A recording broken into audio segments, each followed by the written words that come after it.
What is up guys? After 1 year sa Canada, nandito na tayo.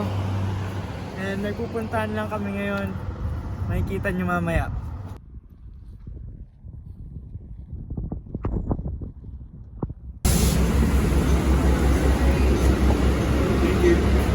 Thank you.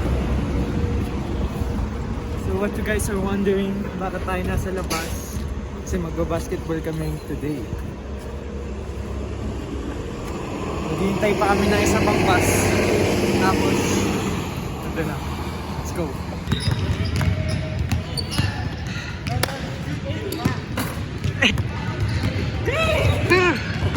What the heck?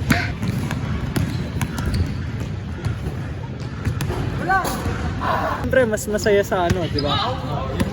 Yung memory sa Pilipinas. Oh, yung opportunity nandito. Yun, pre. Yun yung pinagkaiba ng school.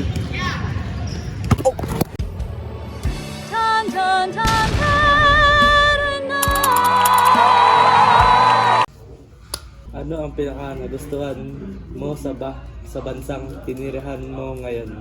Pinanagustuhan ko lang direct dito sa Canada. Yung winter nila, kahit na medyo malamig, it's the experience na di ko pa na-experience kasi nung nasa Pilipinas pa ako, yung magka-snow, yung maglaro na snow. Ano ang pinaka nami-miss mo sa Pilipinas?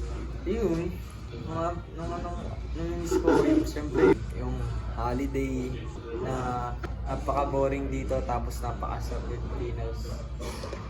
Yun direct. Yun yung pinaka nami-miss ko po, holiday. May mga bago ka bang natutunan o karanasan? Ayun. What a wonderful question. Direct natutunan ko nagkupit ng sarili kong buhok. Since napakamahal nga talaga ng gupit dito. Biruin mo yun. Low taper fade, $40. Ano ang unang bagay na gusto mong gawin pag uwi mo sa Pilipinas?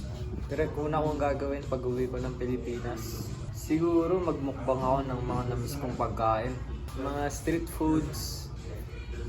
Iba rin yung hotdog dito, direct. Maputi. Di kulay red. Yun ang ayaw kong hotdog, yung puti. Paano mo inaalagaan ang kalusugan mo habang nasa ibang bansa?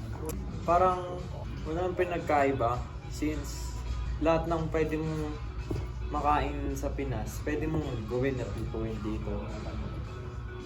Ang pinagkaiba lang siguro, mas maraming fast food dito kaya natutok sa kumain ng fast food at mga hindi masustansyang pagkain. Last question. Ano ang pinakamahirap na hamon na hinaharap mo dyan? Siguro ang pinakamahirap na hamon na hinaharap ko dito direct, yung mga pagkaka-homesick ko. Yung namimiss ko yung mga bagay, mga pagkain, mga tao. Yun yung pinakamahirap sa akin na namimiss ko kasi yung buong Pilipinas sa world. It's been nice to have you, Kurt. Wala naman direct.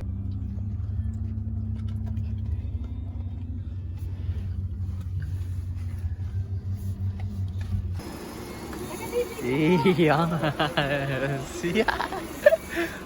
Angas.